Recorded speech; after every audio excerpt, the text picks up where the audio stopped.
بسم الله الرحمن الرحيم. الحمد لله رب العالمين، والعاقبة للمتقين، والصلاة والسلام على رسوله الأمين وعلى آله وصحبه أجمعين. أما بعد، فقد قال الله تبارك وتعالى في كتابه العزيز بعد أعوذ بالله من الشيطان الرجيم. بسم الله الرحمن الرحيم.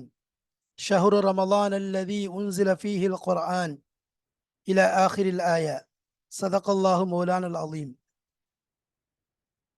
சங்கைக்குரிய அல்லாஹ்வின் நல்லடியார்களே, அன்பும் பாசமும் நிறைந்த மாணவ சகோதர சகோதரிகளே, அல்லாஹுடைய பெரும் அருளினால் கிருபையினால் சஃபூத்து தஃபாசிர் என்ற விரிவுரை கிதாபின் மூலமாக நாம் சூரத்துல் பக்ராவுடைய ஆயத்துகளை மிக தெளிவாக பார்த்து வருகிறோம். அல்ஹம்துலில்லாஹ், அந்த வரிசையிலே நாம் 182 ஆயத்துகளை முடித்துவிட்டு 183 187 வரைக்கும் உள்ள ஆயத்துகளின் விளக்கங்களை, அதன் அகராதி பொருட்களை, அது சம்பந்தமான இலக்கிய விஷயங்களை, இன்னும் அதன் மூலம் கிடைக்கக்கூடிய பயன்களை பற்றி நாம் காண இருக்கிறோம். அல்ஹம்துலில்லாஹ், அந்த அடிப்படையில் இதற்கு முந்தைய பாடத்தில் இது தொடர்பு சம்பந்தமான, அதாவது இந்த ஆயத்துகளுக்கும் இதற்கு முன்னால் நாம் படித்த ஆயத்துகளுக்கும் மத்தியில் உள்ள தொடர்பு என்ன, அதற்கு மத்தியிலே உள்ள கனெக்ஷன் என்ன என்பதை தெளிவாக நாம் பார்த்தோம். அதை தொடர்ந்து இந்த பாடத்தை நாம் பார்க்க இருக்கிறோம். இந்த பாடத்துடைய எண்ணிக்கை என்று அடிப்படையில் பார்க்கும் பொழுது 249, அதாவது 249வது பாடத்தை நாம் காண இருக்கிறோம். இதுல என்ன விஷயமா பேசப்பட போகிறது, எது சம்பந்தமான தலைப்பை நாம் எடுத்திருக்கின்றோம் என்று பார்த்தோம் என்றால், இது அகராதி சம்பந்தமான விஷயம். கிதாபுடைய ஆசிரியர் வழக்கமாக ஆரம்பத்திலே நம்ம அதாவது தொடர்பு சம்பந்தமாக கொண்டு வருவார்கள். தொடர்பு சம்பந்தமாக கொண்டு வந்ததற்கு பின்னால் அகராதி என்ற தலைப்பிலே அவர்கள் கொண்டு வருவது வழக்கம். அந்த அடிப்படையில் தான் அஸ்ஸியாமு, ரமதானு, ஆக்கிஃபூன் என்ற பெயர்கள் எல்லாம் வருகிறது. சியாமுன் என்பதும் ரமதான் என்பதும் ஆக்கிஃபூன் என்பதும். இது அல்லாத பல வார்த்தைகள் அங்கு வருவதை நாம் பார்ப்போம். இன்ஷா அல்லாஹ் அதனுடைய விளக்கங்களை நாம் உங்களுக்கு தெளிவாக சொல்லுவோம். அதில் உள்ள அகராதி பொருள் இது மட்டுமல்லாமல் பல வார்த்தைகள் இன்னும் அங்கு கொண்டு வரப்பட்டிருக்கிறது. அதனுடைய அர்த்தங்களையும் இன்ஷா அல்லாஹ் நாம் கிதாபுடைய விஷயத்தில் பார்க்கும் பொழுது நாம் தெளிவாக காண்போம். இங்கு ஒரு உதாரணத்திற்காக வேண்டி, ஒரு தலைப்பை கொடுப்பதற்காக வேண்டி இவ்வாறு ஒரு சில முக்கியமான வார்த்தைகளை இங்கு கொண்டு வரப்பட்டுள்ளது. இந்த மூணுமே ரமதானோடு தொடர்புடையது. அஸ்ஸியாம் என்பதும் ரமதானோடு ஒரு தொடர்பு, ரமதான் என்பதும் ரமதான் மாதம், ஆக்கிஃபுன் என்பதும் இத்திகாஃபுடைய அடிப்படையில் ரமதானோடு ஒரு தொடர்புள்ள வார்த்தையாக இருக்கிறது. வாருங்கள் இப்பொழுது கிதாபுடைய இபாரத்தை காண்போம்.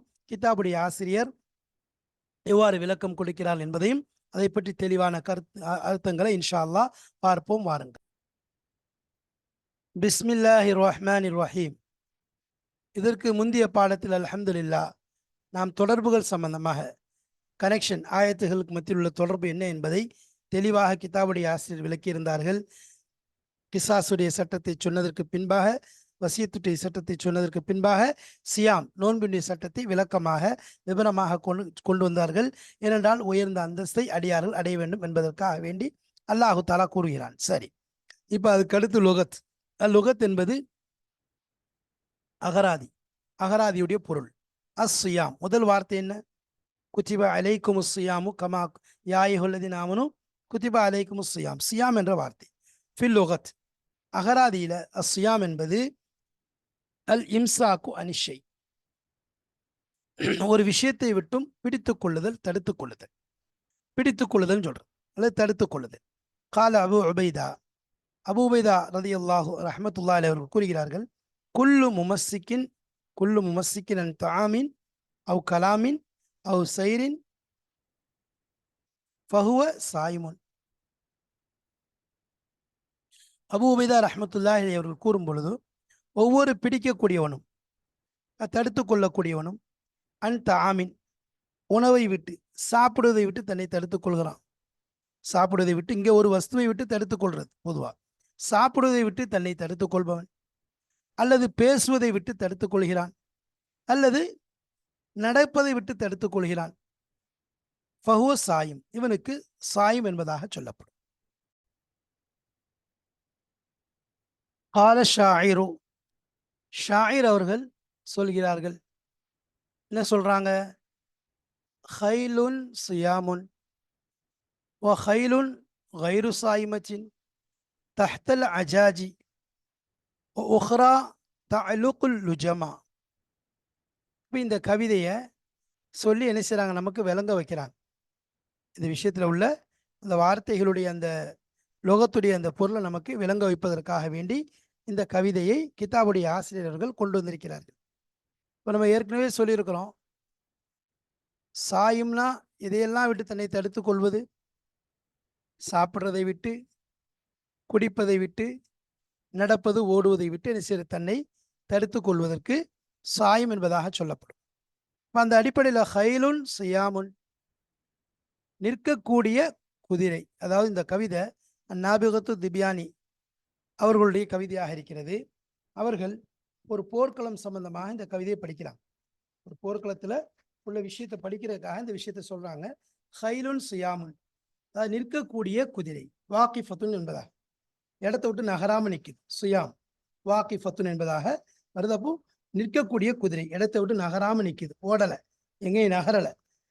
ஹைலுன் கைரு சாயிமத்தின், இன்னொரு குதிரை இருக்குது கைரு சாயிமத்தின் அப்படின்னா அதாவது ஓடக்கூடியதாக இருக்கிறது, நிற்காமல் இருக்குது. இந்த கைரு வாக்கிஃபத்தின் அர்த்தம் நிற்கலை, ஓடுவதற்கு ரெடியா இருக்குது, ஓடக்கூடியதாக இருக்கிறது. அதாவது ஜவுலானுக்கு ஹரக்கத்துக்கு ரெடி ஆயிடுச்சு. சரி, தஹ்தல் அஜாஜ், அப்படி நிற்கக்கூடிய குதிரை இருக்குது, அது போர்க்களத்தில் உறுதியான முறையில் நிற்குதுன்னு அர்த்தம். போர்க்களத்தில் எதிரிகளை சந்திப்பதில் அந்த குபார், அதாவது அஜாஜுங்கிறது குபாருல் ஹர்ப், போருடைய அந்த புழுதிகளுக்கு, போரின் மூலம் புழங்கக்கூடிய எழும்பக்கூடிய அந்த புழுதிகளுக்கு சொல்லப்படுது. அதாவது ஹர்புல் மாரக்கா, அதாவது அந்த போரில் ஏற்படக்கூடிய அந்த புழுதிகள், சண்டைகள் நடக்கும்போது, குதிரைகள் ஒட்டகங்கள் ஓடும்போது கிளம்பக்கூடிய அந்த புழுதிகள், அந்த புழுதிக்கு கீழே உறுதியாக நிற்கக்கூடிய குதிரை, உறுதியாக நிற்குது, சண்டை போடாமல், அதே அதாவது ஓடாமல் அங்கேயே நிற்குது, இல்லை நிலைத்து நின்று சண்டை போடுறது.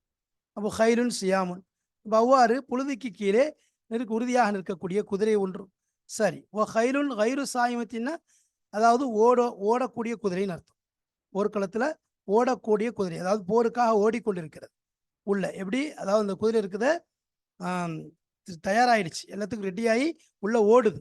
என்ன அது உஹ்ரா தாயலுக்குள் லுஜமாங்கிறது, அதாவது ரெடியாக இருக்குது அப்படின்னா தாயலுக்குள் லுஜமா. இப்போ கிளம்பி உள்ள நுழைறதுக்கு முன்னாடி தன்னுடைய அந்த கடிவாளத்தை என்ன செய்யுது, அப்படியே மென்று கொண்டு இருக்கு, அது அப்படியே என்ன செஞ்சுட்டு இருக்கு, கடித்து கொண்டு இருக்குது. அந்த வெறியில் அந்த போருக்குள்ள நுழைய வேண்டும் என்ற அந்த இயக்கத்தில் என்ன செய்யுது, அந்த கடிவாளத்தையே கடித்து கொண்டிருக்கிறது. அப்போ தாயலுக்குள் லுஜமாங்கிறது பொதுவாக அந்த குஸ்தி, அதாவது சேனையிடப்படுறது, கடிவாளம் இடப்படுறது சொல்றது. அப்போ இந்த இடத்துல ஒரு குதிரை என்ன செய்து நின்று கொண்டிருக்கிறது, இன்னொரு குதிரை ஓடிக்கொண்டிருக்கிறது.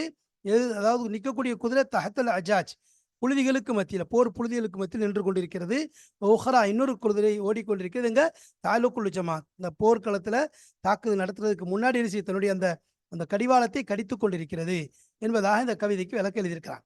இப்போ இந்த இடத்துல நம்ம சொல்ல வர்றது என்ன அப்படின்னா, சியாமுன் அப்படிங்கிறதுக்கு என்ன அர்த்தம் சொன்னோம், சாப்பிடுவதை விட்டு, அது மாதிரி குடிப்பதை விட்டு, அதே போல என்ன செய்யறது, பேச்சை விட்டு, பேசுறதை விட்டு, சாப்பிட்றதை விட்டு, அது மாதிரி ஓடுறதை விட்டு தடுத்துக்கொள்றது. இந்த இடத்துல இது ஓடாமல் நிற்கக்கூடிய குதிரை. அப்போ கைரு சாயமத்தினா ஓடக்கூடிய குதிரை, நிக்கல, ஓடிக்கொண்டிருக்கிறதுக்கு சொல்றது. சரி, தஹ்தல் அஜாஜ் ஒஹ்ரா தாலுக்குல் லுஜமா, இவ்வாறு இந்த சியாம்ங்கிறதுக்கு அர்த்தத்தை அழகான முறையில் கிதாபுடைய ஆசிரியர் தெளிவாக நமக்கு கொண்டு வந்து தருகிறார்கள்.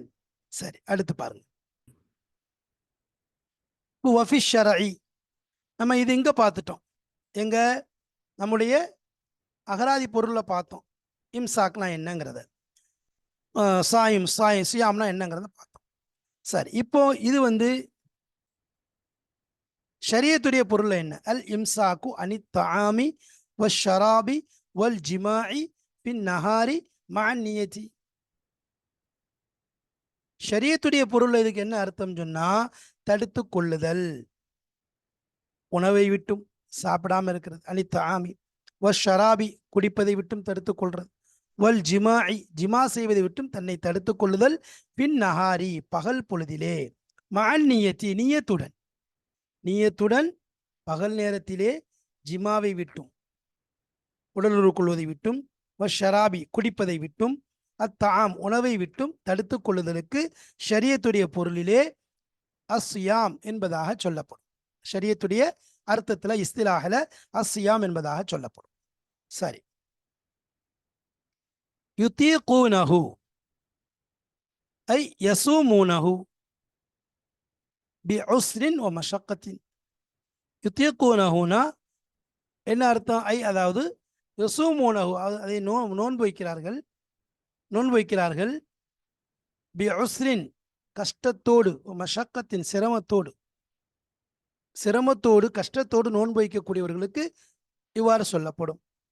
காலர் ராகிபு, ராகிப் அல் இஸ்ஃபஹானி ரஹ்மத்துல்லாஹி அவங்க சொல்றாங்க, அத்தாக்கத்து, தாக்கத்னா என்ன? இஸ்முன் ஒரு பெயர், லி மிக்தாரி மாயும் கிருள் இன்சான், மனிதனால் எவ்வளவு முடியுமோ அந்த அளவிற்கு தான் தாக்கத் என்பதாக சொல்லப்படும். மனிதனால் எவ்வளவு செய்ய முடியுமோ, எது மனிதனால் செய்வதற்கு சாத்தியமாக இருக்கக்கூடிய அளவிற்கு மனிதனால் எந்த ஒன்று செய்ய முடியும் என்பதற்கு, எந்த ஒரு எது செய்ய முடியுமோ அந்த அளவிற்கு பெயர் தான் தாக்கத் என்பதாக சொல்லப்படும். அவனால எவ்வளவு முடியுதோ அதற்கு பெயர் தாக்கத். ஐ யஃஅலஹு மஅல் மஷக்கத்தி, சிரமத்துடன் அதை அவன் செய்வது. வஷுப்பிஹ பித்தௌகில் முஹீத் பிஷை, ஷுப்பிஹ பித்தௌக், தௌக்கை கொண்டு ஒப்பிடப்பட்டிருக்கிறது. தாக்கத் தௌக் அப்படிங்கிறது அல் முஹீத் பிஷை, ஏதாவது ஒரு விஷயத்தை கொண்டு அப்படி சூழ்ந்து கொள்றது, ஏதாவது ஒரு விஷயத்தை கொண்டு சூழ்ந்து கொள்வதற்கு சொல்லப்படும். அப்ப அதுக்கு தான் தாக்கத் என்பதாக சொல்றது. சரி, ஃபித்யத்துன்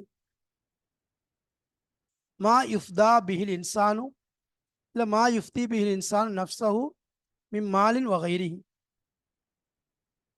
மா யுஃப்தி பிஹி, மனிதன் எதை கொண்டு விடுவிக்கிறானோ தன்னுடைய நஃப்ஸை, தன்னை விடுதலை செய்வதற்கோ அல்லது ஒரு இடத்துல தனக்கு பதிலாக பிணையத்தை கொடுத்து தன்னை விடுவிக்கிறானோ, மனிதன் எதை ஒன்றை கொடுக்கின்றானோ, மாயுஃப்தினா எது ஒன்றை கொடுக்கின்றானோ, பிஹி இன்சான், மனிதன் எதை ஒன்றை கொடுக்கின்றானோ, நஃப்ஸஹு அவனுடைய நஃப்ஸை, அவன் நஃப்ஸுக்காக வேண்டி, தனக்காக வேண்டி எதை ஒன்றை பிணையத்தொகையாக வித்யாவாக கொடுக்கிறானோ, மிம் மாலின் பொருளிலிருந்தும், வகைரி அல்லது பொருள் அல்லாத அரிசி கோதுமை இந்த மாதிரி எதிலிருந்தும் கொடுக்கலாம். எதுக்கு?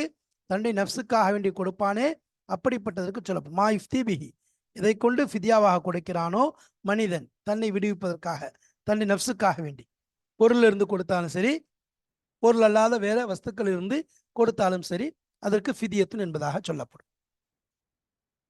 ஷஹருன், ஷஹருன்னா என்ன? மினல் இஷ்டிஹாரி வஹுவ லுஹூர், மினல் இஷ்டிஹார், அதாவது இஷ்டிஹார்னா என்ன சொல்றது? வெளியாகுதுன்னு அது. இஷ்டிஹார்னா பொதுவில் அசல விளம்பரம் சொல்றது, அதாவது மஷூர் ஆக்குதல், அதாவது என்ன செய்யறது, ஃபேமஸ் ஆக்குதல்னு சொல்றோம்ல, விளம்பரம். வஹுவல் லுஹூர், அதாவது வெளிப்படுதல், ஒரு விஷயத்தை வெளிப்படுதல், உள்ளே இருக்கிறது, அதுக்கு தான் ஷஹர் சொல்றது. வெளியில் அதை பரத்துறது, வெளியில் அதை ஃபேமஸ் ஆக்குறது, அதை வந்து என்ன செய்யறது, விளம்பரப்படுத்துவது. ரமலானு, ரமலான்னா என்ன? மினர் ரமலி, ரமலி என்ற வார்த்தையிலிருந்து இருந்துச்சு. வஹுவ ஷித்தத்துல் ஹர்ரி, அதாவது கடுமையான சூடு, சூட்டின் கடுமைக்கு தான் ரமுல் என்பதாக சொல்லப்படும். வர் ரமுலா, ரமுலாவுனா என்ன? ஷித்தத்து ஹர்ரி ஷம்சி, சூரிய சூட்டினுடைய கடுமை, சூரியனுடைய உஷ்ணத்தின் கடுமைக்கு அர் ரமுலா என்ற வார்த்தை புழங்கப்படுகிறது. கடுமையான சூடு கொண்ட சூரியனுக்கு, சூரியனுடைய கடுமையான சூட்டுக்கு அர் ரமலா என்பதாக சொல்லப்படும்.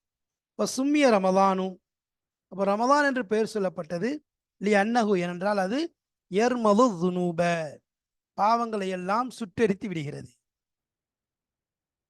ரமதா எர்மது அது துனூப ஐ யுஹர்ரிகுஹா, கரித்து எரித்து விடுகிறது, உரு தெரியாமல் ஆக்கி விடுகிறது. அப்போ ரமதான் பெயர் சொல்லப்பட்டது எதுக்குன்னு சொன்னா, அந்த சூடானது, அந்த கடுமையான சூடானது என்ன செய்யுது? பாவங்களை எல்லாம் எரித்து கரித்து ஒன்றுமில்லாமல் ஆக்கிவிடுகிறது. அதுக்கு தான் என்ன சொல்றது, ரமலான் என்பதாக சொல்றது. அப்போ அர் ரஃபஸ், அதனாலதான் இதுக்கு ரமதானுக்கு, அதுக்கு ரமதானுக்கு இந்த பேர் சொல்லப்படுது. ரமதான் மாதம் வந்துச்சுன்னு சொன்னா மனிதனுடைய அந்த செயல்பாடுகள் அமல்கள் இது என்ன செய்யும், அவனுடைய பாவங்களை எல்லாம் இல்லாம ஆக்கிடும். ரமதானே பொதுவா பாவங்களை எல்லாம் சுட்டெரித்து விடும். அதுக்கு தான் ரமதான் சொல்லி பேரே வச்சிருக்கு. அர் ரஃபஸ், ரஃபஸ் சொல்றோம்.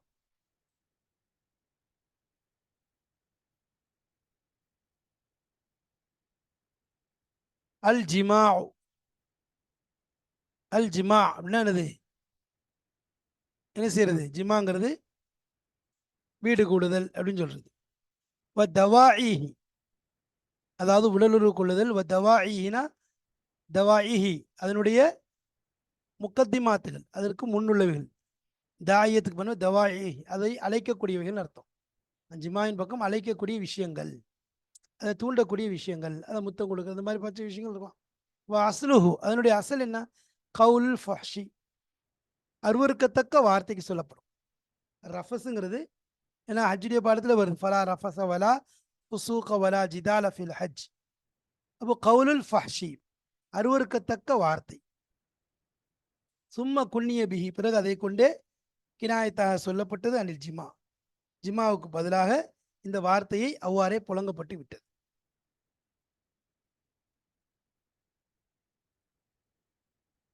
இது செய்யப்பட்டுச்சு. ஜிமாவுக்கு அந்த வார்த்தை என்ன செய்யப்பட்டுச்சு? பகரமாக புழங்கப்பட்டு விட்டது. ஜிமாவுக்கு பகரமாக இந்த வார்த்தையை கினாயாவாக புழங்கிட்டான். அப்போ இந்த இடத்துல அவர் ரஃபஸ் அப்படின்னு சொன்னா அசல்ல அருவருக்கத்தக்க வார்த்தைக்கு என்ன செய்யப்படும்? சொல்லப்படும். அருவருக்கத்தக்க வார்த்தைக்கும் தான் என்ன செய்யப்படும்? இது சொல்லப்படும். சரி, அதை சொல்லி கவிதை சொல்றாங்க. யுரைன மின் உன்சில் ஹதீசி ஜவானியா வபின்ன வபிஹின்ன அன் ரஃபஸி ரிஜாலி இஃபாரா.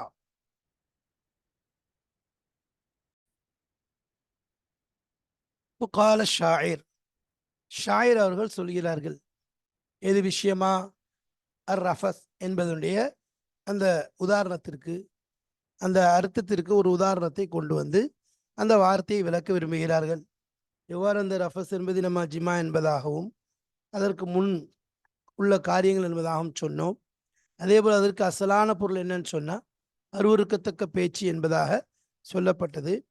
அதே போல் அதற்கு கினாயாவாகத்தான், அதை ஜிமாவுக்கு கினாயாவாக அந்த ரஃபஸ் என்ற வார்த்தையை புழங்குகிறார்கள் என்று சொல்லிவிட்டு ஷாயிர் கவிஞர் அதை பற்றி என்ன சொல்கிறார் என்ற விஷயத்தை சொல்வதற்காக வேண்டி இந்த கவிதையை கொண்டு வருகிறார்கள். யுரைன மின் உன்சில் ஹதீசி ஜவானியா வபிஹின்ன அன் ரஃபஸிர் ரிஜாலி நிஃபாரா. யுரைன என்பது பெண்களுக்கு சொல்லப்படுறது.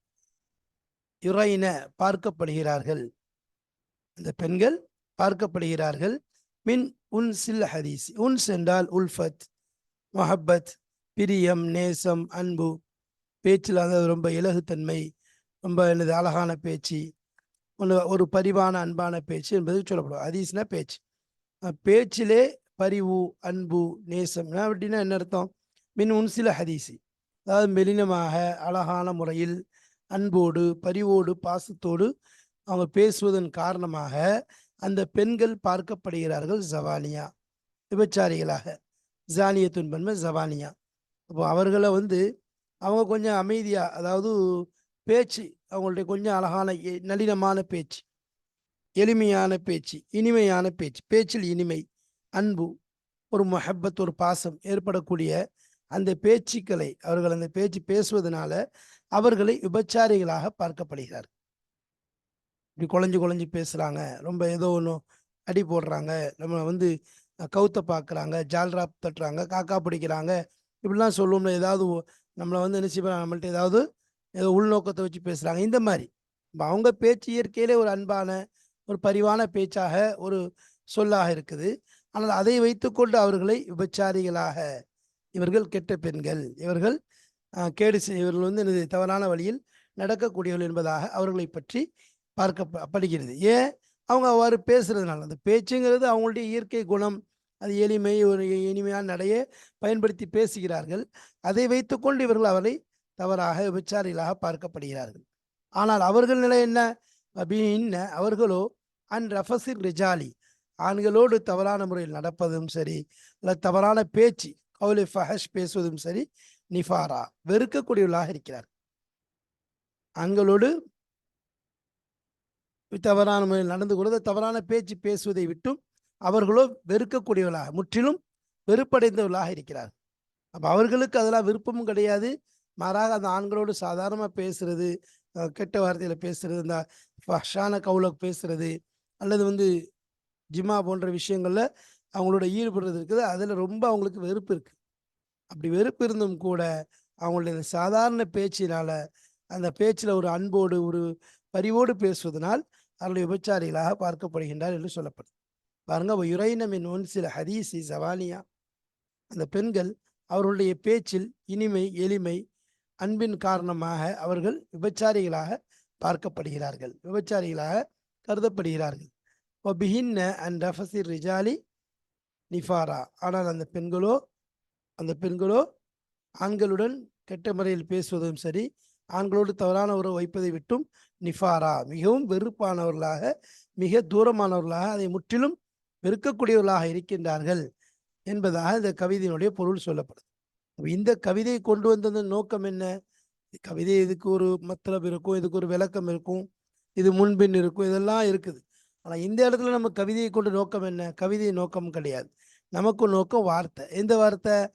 ரஃபஸ் என்ற வார்த்தை. அந்த ரஃபஸ் என்ற வார்த்தைக்கு கவிதைகளில் எவ்வாறு பொருட்கள் சொல்லப்படுகிறது, அதனுடைய அர்த்தங்கள் எவ்வாறு விளங்கப்படுகிறது என்பதை காட்டுவதற்காக வேண்டி ஷாயிர் அவர்கள் இந்த இடத்துல ரஃபஸ்ங்கிற வார்த்தையை கவிதைன்னு சொல்லியிருக்காங்க. என்ன? வபிஹின் அண்ட் ரஃபஸிர் ரிஜால். ரஃபஸ் என்பது ஆண்களோடு கெட்ட முறையில் பேசுவதையும் சொல்றது, அல்லது ஆண்களோடு இது மாதிரி தவறான முறையில் நடந்து கொள்வதற்கும் சொல்றது. அதான் ரஃபஸ்ங்கிற வார்த்தைக்கு அர்த்தத்தை இதன் மூலம் நாம் தெளிவான முறையில் விளங்கி கொண்டோம். அப்ப அடுத்ததாக தஹ்தானூன. தஹ்தானூனா என்ன? காலஃபில் லிசான். லிசான் அரபிங்கிற அந்த கிதாப்ல சொல்லப்பட்டிருக்கு. ஹானஹு, இது லோகத்துடைய கிதாப், அகராதி பொருளை பார்க்கக்கூடிய கிதாப். ஹானஹு அதாவது அவனை மோசடி செய்தான். வக்தானஹு மோசடி செய்தான், இன்னும் ஏமாற்றினான், மோசடி செய்தான். வல் மகானத்து மஸ்தரு மினல் ஹியானா. அப்போ மகானத் என்ற வார்த்தை ஹியானத் என்ற வார்த்தையிலிருந்திய மஸ்தராக இருக்கிறது. ஹியானத் என்ற வார்த்தையிலிருந்து வந்ததுதான் அல் மகானத் என்பது. சரி, வஹிய லித்துல் அமானதி, அது அமானத்திற்கு எதிராக சொல்லப்படக்கூடிய ஒரு வார்த்தை.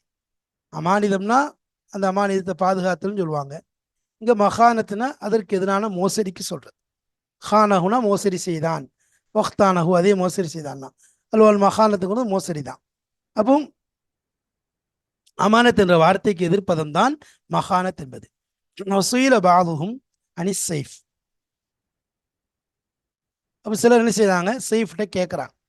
ஃபகால சைஃப்ட கேட்குறாங்க, அஹூக்க ஒயின் ஹானக்க, அஹூக்க அவன் உன்னுடைய சகோதரன், ஒயின் ஹானக்க அவன் உன்னை சைஃப்ட சொல்றாங்க. வசீல பாதுகும் அவர்கள் சிலர் என்னது, சால பாதுகும் அவர்கள் வந்து சிலர் அனி சைஃபை பற்றி சொல்றாங்க. ஃபக்கால் அவர் சொன்னாங்க. அப்போ அவர் சொன்னார், இந்த விஷயத்தை பற்றி கேட்கும்போது சொன்னாங்க. ஃபக்கால் அவர் சொன்னார், அஹூக்க அவருடைய சகோதரன், வயின் ஹானக்க உன்னை ஏமாற்றினாலும் அவன் உன்னுடைய சகோதரன் தான் என்பதாக சொன்னார். வந்து ஹான யஹூன் அஹூன் அப்படின்னு வருது. ஹானக்க உன்னை அவன் மோசடி செய்தாலும், உனக்கு துரோகம் செய்தாலும், உன்னை ஏமாற்றினாலும் அவன் உனக்கு சகோதரன் தான் என்பதாக செய்ஃப் சொல்றார். சரி, ஆக்கிஃபூன் அப்படிங்கிற வார்த்தை, ஆக்கிஃபூன்ங்கிற வார்த்தை அல் யாத்திகாஃப். யாத்திகாஃப் என்பது ஃபில் லோகத்துல என்ன அர்த்தம்? லோகத்துல யாத்திகாஃப்னா அல் லுபுசு தங்குதல்.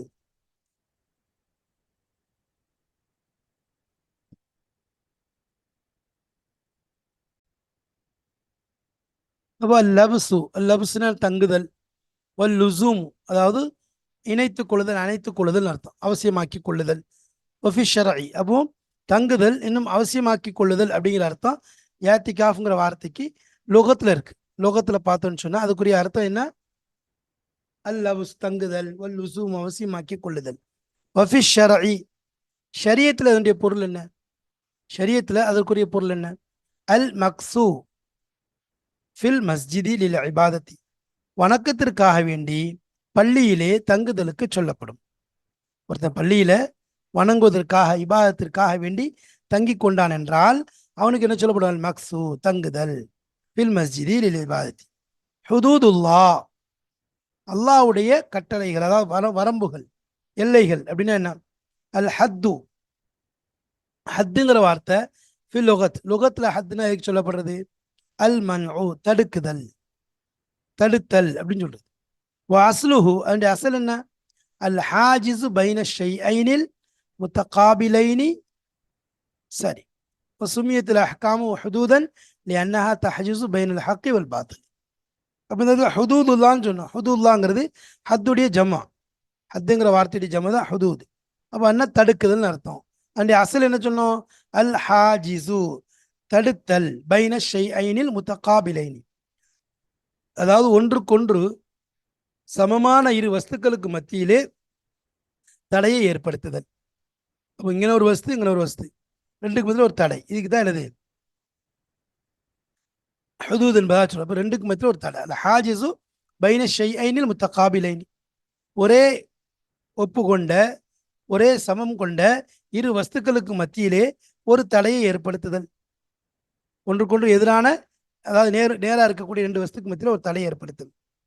இப்போ சும்மியத்தில் அஹ்காமு, சட்டங்கள் ஏன் பேர் சொல்லப்படுகிறது ஹுதூதன்? ஹுதூத் என்பதாக சட்டங்களுக்கு தில்கா ஹுதூதுல்லா வலா தக்ரபூஹான்னு வருது.